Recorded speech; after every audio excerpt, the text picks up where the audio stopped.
ini adalah modal kita yang harus kita gunakan.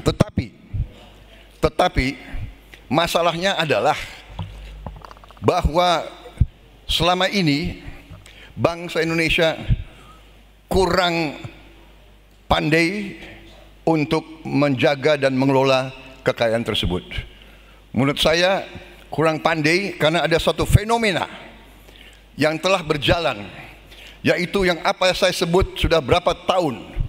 Pertama adalah terjadi suatu fenomena kekayaan kita tidak tinggal di Indonesia. Terjadi net outflow of national wealth, mengalir keluarnya kekayaan nasional. Dan menurut saya masalah ini adalah masalah sistemik. Masalah ini adalah karena kita tidak setia kepada undang-undang dasar kita sendiri, kepada blueprint rancangan bangun yang dibuat oleh pendiri-pendiri bangsa kita. Kalau kita bicara masalah ekonomi, Undang-Undang Dasar 1945 sudah jelas. Pasal 33 adalah perintah Undang-Undang Dasar. Pasal 33 adalah blueprint ekonomi Indonesia. Dari sejak tahun 45 jelas dikatakan dalam pasal 33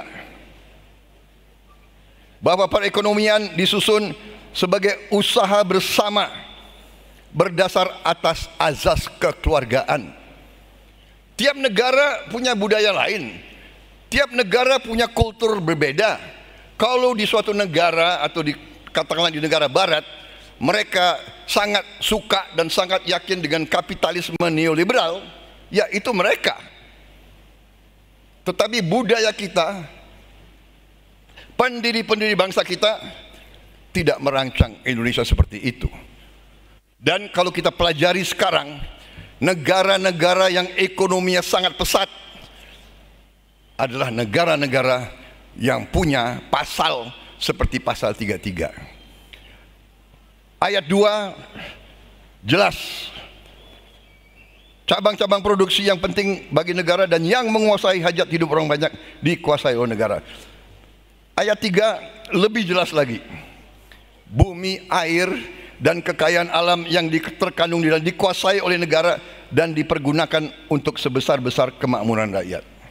Kita boleh berargumen dikuasai negara itu berapa, tetapi prinsipnya negara harus hadir, negara harus aktif, kalau perlu negara intervensi. Itu adalah ekonomi yang harus kita laksanakan, dan itu yang saya katakan, mari kita kembali kepada jati diri kita.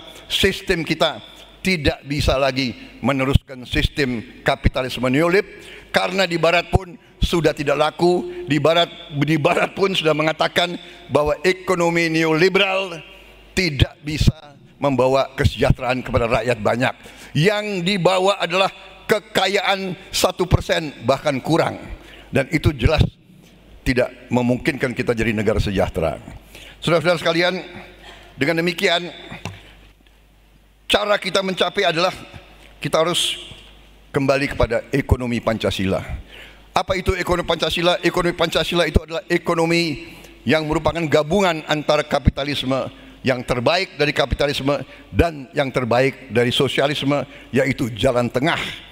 Indonesia pribadinya adalah selalu memilih jalan tengah, the middle way, jalan kompromistis, jalan saling mengalah, tidak zero sum game.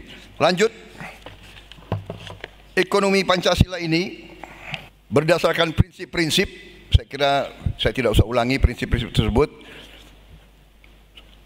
Ekonomi kita harus berdasarkan Pancasila, berarti ekonomi yang religius dan mewujudkan persatuan nasional, ekonomi yang junjung tinggi kemanusiaan, ekonomi yang berpihak kepada kepentingan nasional, bukan kepentingan pribadi golongan, ekonomi yang egaliter dan kerakyatan, ekonomi yang berkeadilan sosial. Tidak bisa kita ikuti faham kapitalisme murni, kalau kau miskin itu salah kamu, kalau kau lapar terserah bagaimana kau atasi. Tidak bisa. Kita masyarakat dan Pancasila, kita sebagai bangsa harus bertanggung jawab Dan ini adalah misi kita. Dalam hal ini, ekonomi Pancasila tidak menghendaki pemerintah hanya jadi wasit. Saudara-saudara sekalian, ternyata Presiden Jokowi sudah melaksanakan hal ini. Beliau mewujudkan ekonomi Pancasila. Saya paparkan di sini semua program beliau yang sudah jelas. Ini adalah welfare state. Ini adalah negara berpihak membela orang miskin. Ini membuat safety net untuk menjaga orang yang paling lemah. Ini sudah terbukti dan sudah berjalan. Puluhan juta orang sudah menerima manfaat daripada ini semua.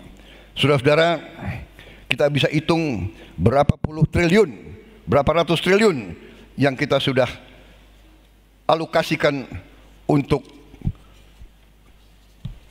kesejahteraan rakyat kecil dan orang yang paling lemah. Kalau kita lihat subsidi-subsidi yang digelontorkan juga cukup besar. Subsidi listrik dan LPG 45 triliun. Subsidi BBM 61 triliun. Subsidi perumahan 25 triliun. Bantuan prakerja, keluarga rawan cukup besar. Saudara-saudara sekalian, kemudian kita punya inti daripada strategi kita bisa dipelajari adalah 8 misi. Ya, intinya adalah kita harus swasembada air, swasembada pangan, dan swasembada energi. Kemudian kita sudah identifikasi dalam rangka ini semua ada 8 misi, kemudian 17 prioritas bisa dipelajari. Tapi intinya adalah yang kita ambil yang terakhir adalah kita punya 8 program yang kita katakan best results fast. Kita tidak butuh business as usual, kita harus cari langkah-langkah yang bisa dirasakan rakyat segera. Terutama strategi kita adalah untuk segera memberi makan siang kepada seluruh anak Indonesia. Seluruh anak Indonesia, termasuk mereka yang masih dalam kandungan ibunya. Jadi ibu-ibu hamil kita tunjang, dan ini adalah strategi jangka panjang untuk memperbaiki kondisi sumber daya manusia Indonesia, menghilangkan stunting, menghilangkan dan mengurangi beban rakyat miskin dan rakyat yang tidak berdaya. Dengan makan yang kita berikan, kita berharap generasi yang akan datang akan mampu menyongsong Indonesia makmur. Kemudian setelah itu, strategi yang paling kunci ada hilirisasi. Hilirisasi adalah mutlak harus kita lakukan.